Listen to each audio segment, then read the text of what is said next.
La Bible dit dans Psaume 66, versets 1 et 2, au chef des chantres, cantique, psaume, poussez vers Dieu des cris de joie.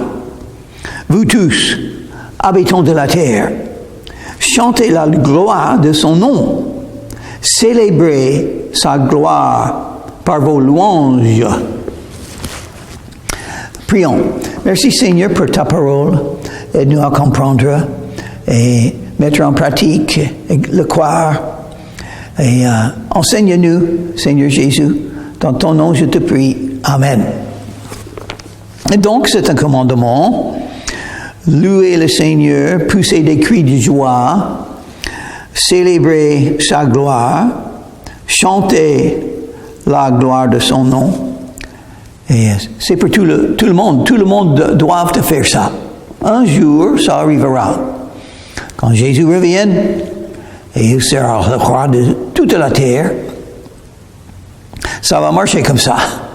Mais maintenant, ce sont des croyants seulement qui peuvent le faire. Chanter la gloire de son nom. Son nom est très important. Son nom parle de celui qui est tout-puissant, celui qui existe éternellement, celui qui ne change pas, celui qui nous aime, celui qui nous sauve. Quand Jésus est venu dans le monde, l'ange a dit à Marie, il faut lui donner le nom Jésus, parce qu'il sauvera son peuple de ses péchés. Jésus est le sauveur. Vous êtes sauvés par Jésus ou vous êtes perdus. Donc le plus grand besoin, à mon avis, de tout être humain, c'est d'être sauvé. Et comment être sauvé? Oh, c'est dit très clairement, c'est très bien dit. Romains chapitre 10 et le verset 13. Quiconque invoquera le nom du Seigneur sera sauvé. Quiconque, parce que tout le monde peut être sauvé. Jésus est mort pour tous. Tout le monde peut venir à Jésus, à genoux dans le cœur. Invoquons son nom. Qu'est-ce que ça veut dire, invoquer? Prier. On parle à Jésus, on demande quelque chose. Le nom du Seigneur. Le nom du Seigneur dans le Nouveau Testament, c'est Jésus, le Seigneur Jésus-Christ. Dans le contexte, Romains chapitre 10, le Seigneur est Jésus. Quiconque invoquera le nom du Seigneur, qui est Jésus, sera sauvé. Pas de doute, pas peut-être sauvé, sera sauvé, c'est sûr. Et donc, vous avez fait ça ou vous n'avez pas fait. Si vous avez invoqué le nom de Jésus comme ça pour demander le pardon, pour demander la vie éternelle, pour demander le salut, il vous le donnera. Parce que c'est son boulot. Il aime pardonner, il aime sauver, il est le sauveur du monde. Chaque personne qui invoque le nom de Jésus sera sauvée. Vous êtes sauvé ou perdu. Si vous n'avez pas invoqué le nom de Jésus comme ça, pour le connaître, pour le rencontrer, pour être pardonné par lui, si vous n'avez pas fait, vous êtes perdu. C'est pas bon d'être perdu parce que la vie est courte et ça peut se terminer n'importe quand. Quand Dieu décide, votre âme va quitter votre corps. On appelle ça la mort. Et vous serez devant Dieu pour être jugé par lui. Il décidera si vous allez entrer dans le paradis ou non. Et c'est un autre endroit. On me dit que cet autre endroit, c'est pas bon. C'est les ténèbres, il fait chaud là-bas. Et on est toujours coupable. On a des pensées de tous les maux, tous les péchés qu'on a fait. On n'est pas pardonné. On sera troublé par tout le mal qu'on a fait. Donc, l'enfer ne sera pas le même pour tous. Quelques-uns qui ont fait beaucoup plus de mal vont souffrir beaucoup plus que ceux qui ont fait moins. Mais tous les deux ne vont pas entrer dans le royaume des cieux sans être sauvés. Sauvés de l'enfer. Sauvés de vos péchés.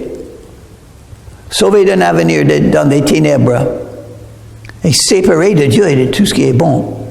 Chaque personne dans le monde maintenant est quelqu'un qui reçoit les bénédictions de Dieu, la bonté de Dieu, la pluie et le soleil, la beauté partout. Chaque personne, soit riche, soit pauvre, nous sommes tous bénis sur la terre que Dieu nous a donnée, la vie qu'il nous a donnée sur la terre. Mais après la vie, pour ceux qui ne sont pas sauvés, ne sert pas comme ça. Séparés de tout ce qui est bon, tout ce qui est beau, tout ce qui est juste, séparés éternellement de tout ça, séparés de Dieu.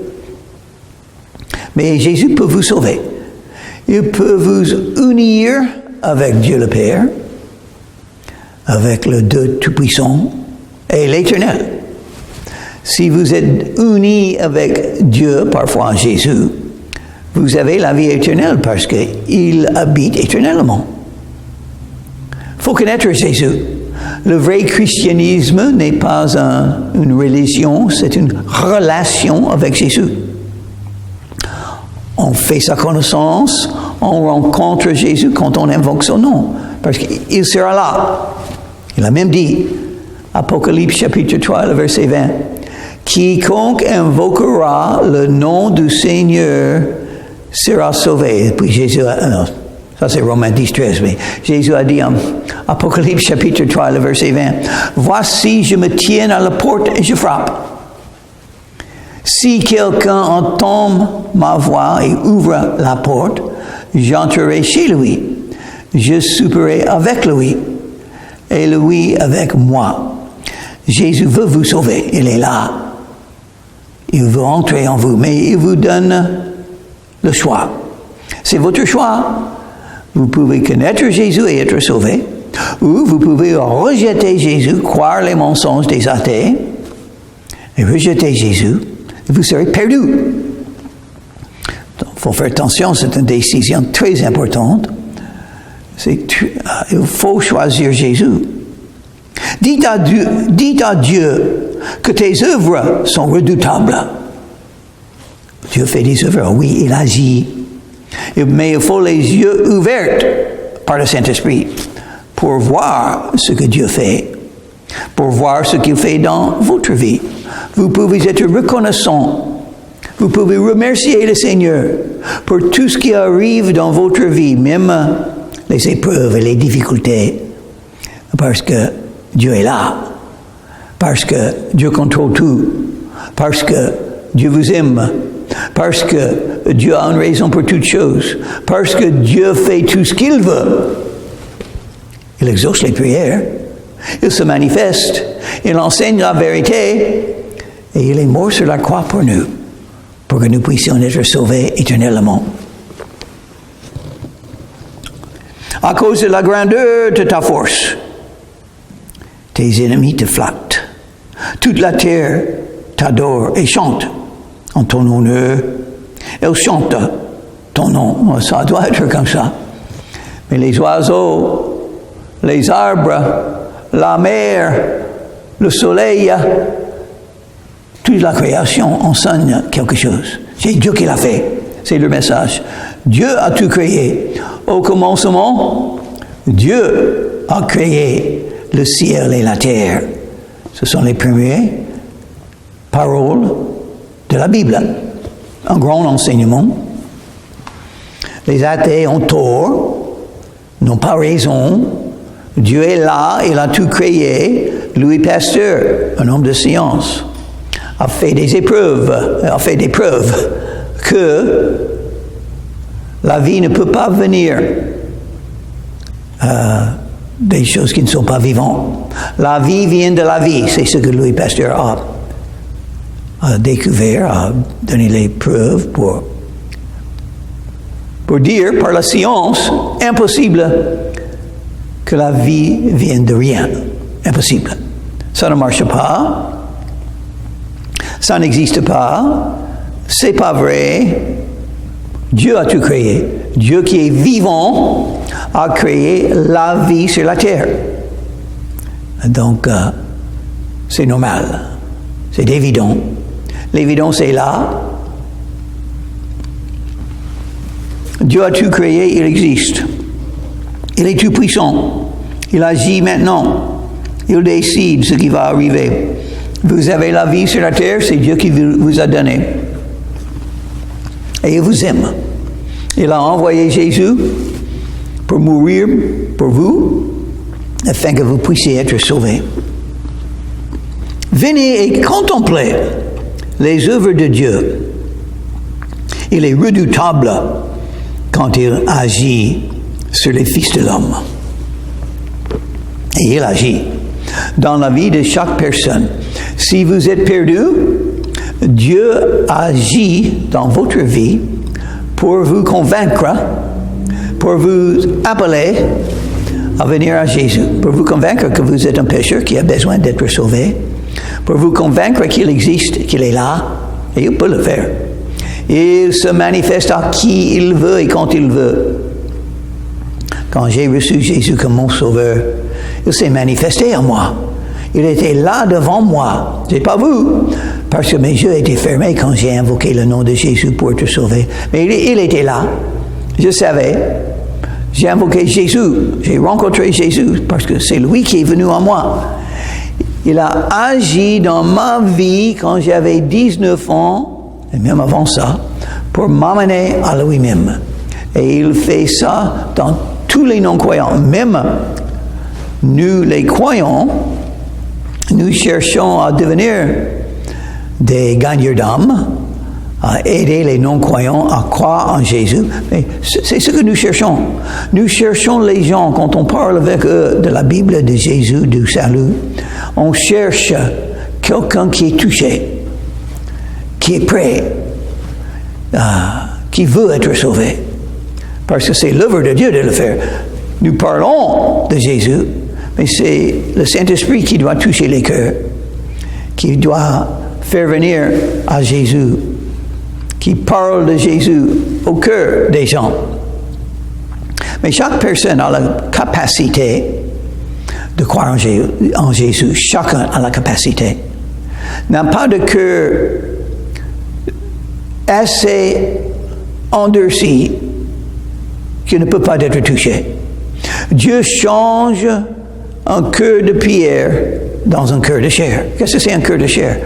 C'est un cœur qui est normal. Normalement, un homme, quand il entend la bonne nouvelle de Jésus, va dire, j'aimerais bien croire la bonne nouvelle. J'aimerais bien être sauvé de mes péchés. J'aimerais bien avoir la vie éternelle gratuitement. Donc, je vais croire en Jésus aussi. Merci pour me dire l'Évangile. Ça, c'est normal. Un être normal va agir comme ça. Va recevoir l'Évangile. Mais un cœur endurci, un cœur de pierre, les mots ne vont pas le toucher. Donc, nous cherchons ceux qui sont prêts. Et puis nous pouvons citer des versets comme Romains chapitre 10 et le verset 13, ou Apocalypse chapitre 3 et le verset 20, ou Jean, l'évangile selon Jean, chapitre 3 et le verset 16.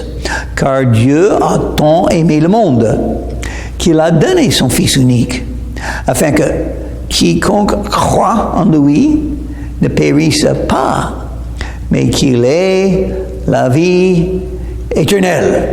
Si vous êtes sauvé parce que vous êtes venu à Jésus, vous avez la vie éternelle. Et ça durera combien de temps, la vie éternelle? Éternellement, c'est la vie éternelle. Donc vous n'allez pas perdre la vie éternelle. Quand Dieu donne quelque chose, il ne va pas le reprendre. Le salut, c'est un don gratuit de Dieu. Quand vous avez reçu, c'est à vous. Dans le plan de Dieu, Dieu a décidé de vous donner la vie éternelle. Vous ne méritez pas. Moi non plus, personne ne peut mériter ça. Et c'est gratuit. Vous êtes dans les mains du Père. Personne ne peut vous prendre de ses mains. Vous êtes là, gardés, jusqu'à l'éternité, gardés par Dieu. C'est bon d'être sauvé. C'est la meilleure chose qui peut arriver à quelqu'un sauvé. Donc, Dieu agit dans les vies des non-croyants pour les amener à Jésus et il utilise les croyants pour le faire. Comment croire sans entendre? Comment entendre sans quelqu'un qui annonce l'évangile et qui va annoncer l'évangile? Les croyants. C'est très important. Allez dans tout le monde, Jésus a dit aux croyants, allez dans tout le monde et annoncez l'évangile à toute créature. Pourquoi? Parce qu'il veut tout sauver. Et c'est sa manière de le faire. Si vous êtes un croyant, il faut prier pour le courage, pour l'audace d'ouvrir la bouche. Oui, bien entendu, il faut avoir une vie chrétienne, une vie de sainteté, une conduite qui dit la même chose. Jésus change la vie. Quand vous venez à Jésus, il va changer votre vie parce qu'il sera en vous, l'Esprit de Dieu sera en vous. Vous aurez maintenant la capacité de lire, comprendre et croître dans la foi par la parole de Dieu. La parole de Dieu écrite que Dieu nous a donnée. Donc, dans la vie de chaque croyant, nous avons maintenant la vie éternelle, mais nous sommes dans une guerre spirituelle. Et Dieu veut nous donner la victoire dans la guerre spirituelle.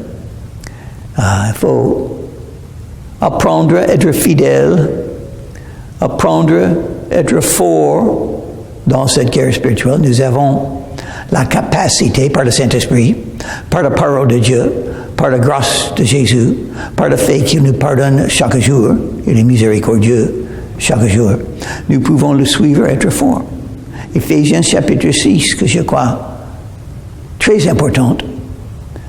Il faut avoir toutes les armes spirituelles que Dieu nous donne pour vaincre contre le diable et contre les autorités des ténèbres qui vont nous attaquer par plusieurs moyens, surtout par la bouche. Les gens qui vont parler contre nous, ils vont nous accuser, ils vont nous condamner, ils vont avoir la haine pour nous, ils vont nous bloquer, ils vont nous dire les mots négatifs, les flèches brûlantes et ardentes qui seront lancées contre nous. Et donc, ça c'est pourquoi les promesses de Dieu sont très importantes à comprendre et à connaître afin de ne pas se relâcher, afin de pouvoir continuer avec Jésus. Par exemple, Romains chapitre 8 et le verset 28, nous savons que toute chose concourt au bien de ceux qui aiment Dieu et de ceux qui sont les appelés selon son dessein. Ah, voilà, Dieu a un dessein pour ma vie. C'est pas du au hasard que je suis là. Il m'a donné la vie pour le suivre. Et par sa grâce, je le ferai. Je vais continuer à le suivre parce que je sais qu'il va me pardonner chaque jour. Je vais continuer à le suivre, pas parce que je suis fort, mais parce qu'il me pardonne chaque jour. 1 Jean chapitre 1 et le verset 9, je crois.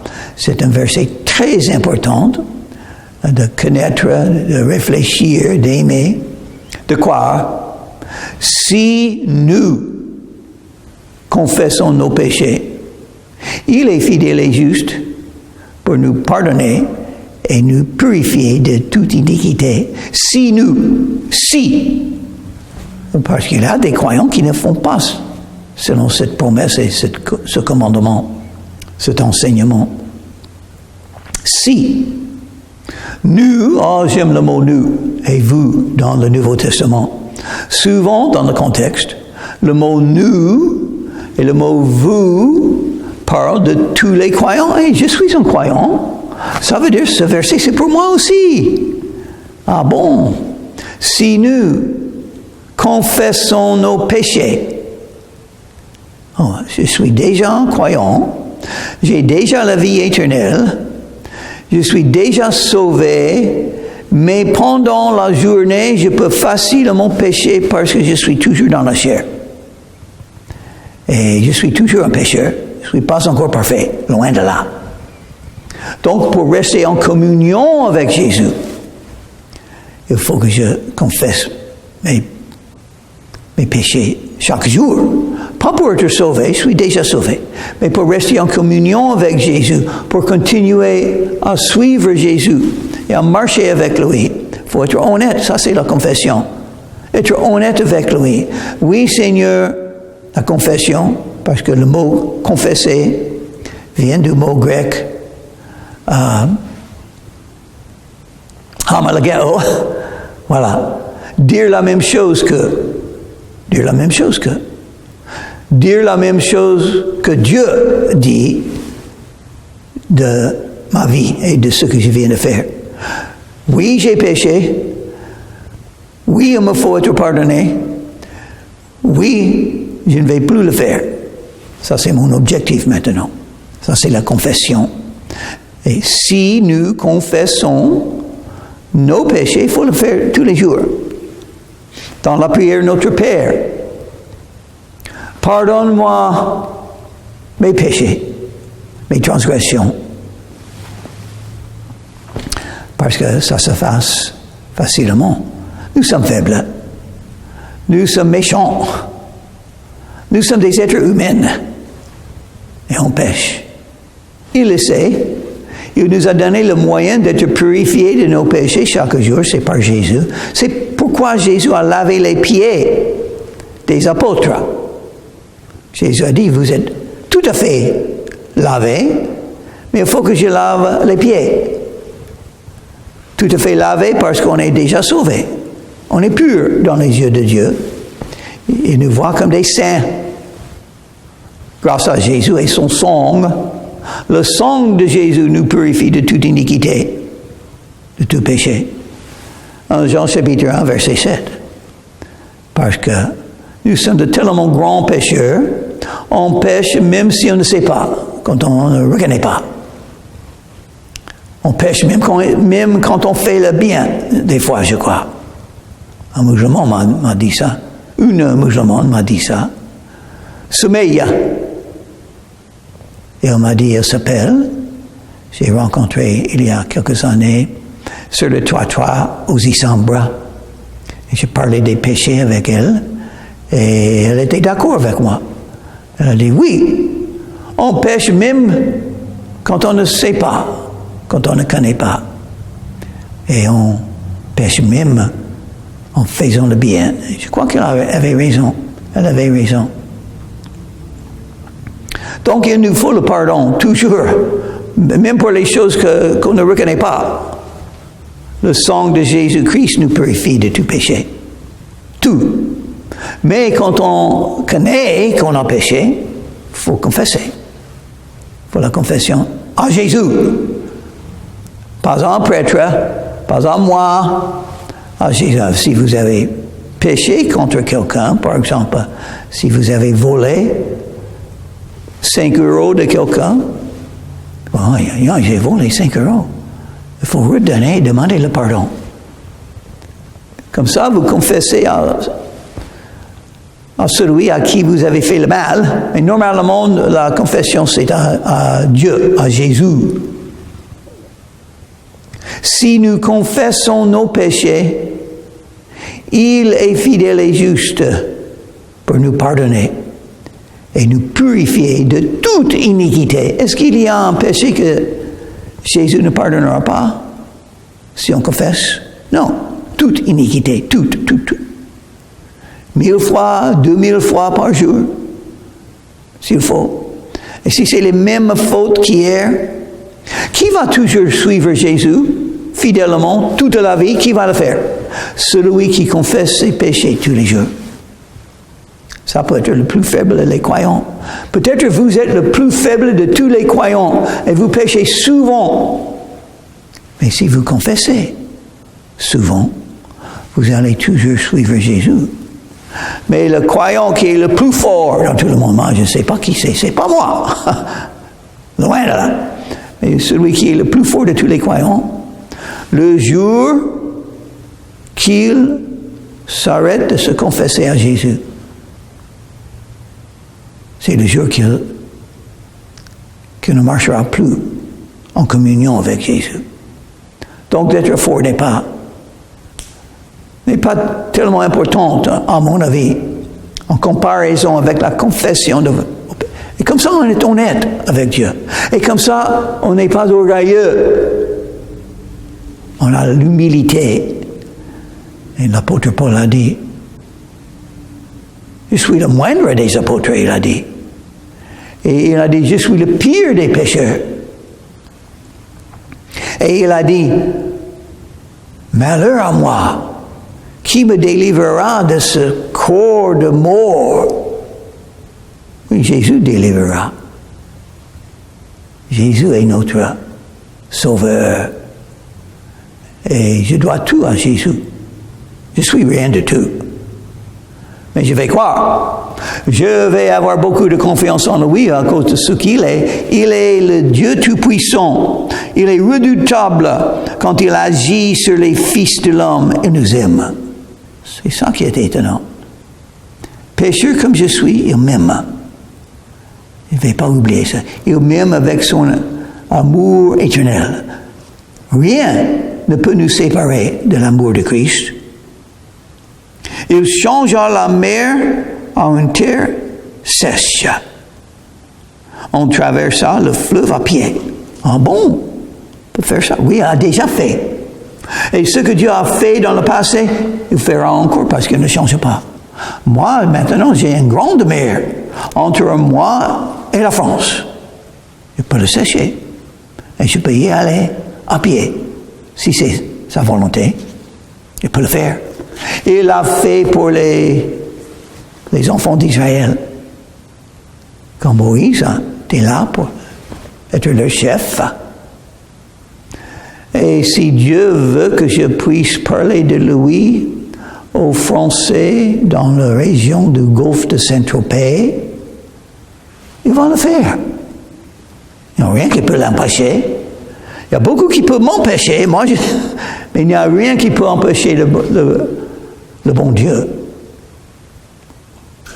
Et donc, on peut se confier en Dieu et on verra les choses qu'il décide à changer. Et il a les moyens. Le Tout-Puissant. Il faut le croire. S'il ne fait pas, ce n'est pas sa volonté. Parce qu'il fait tout ce qu'il veut. Et qu'est-ce que je prie? Seigneur, que ta volonté soit faite. Que ta volonté soit faite, Seigneur Jésus. Donc, ce qui m'arrive est sa volonté. Parce que je prie ça, je vais prier encore. Seigneur Jésus, que ta volonté soit faite dans ma vie. Pour ta gloire.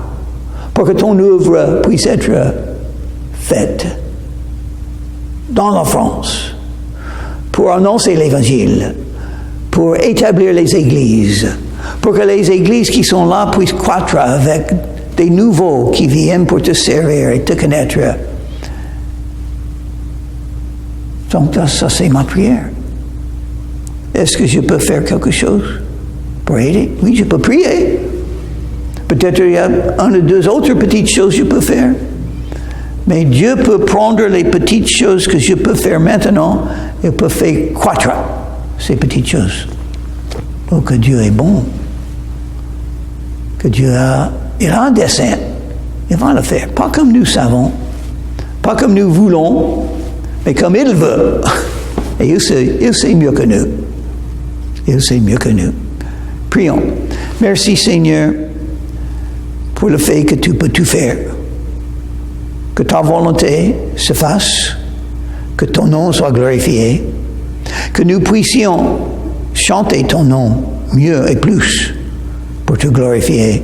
Pour tout ce que tu fais dans nos vies. Merci pour le salut, la vie éternelle, le pardon des péchés. Aide-nous devenir des gagneurs d'âme pour toi et pour ta gloire. En ton nom, je te prie, Jésus. Amen.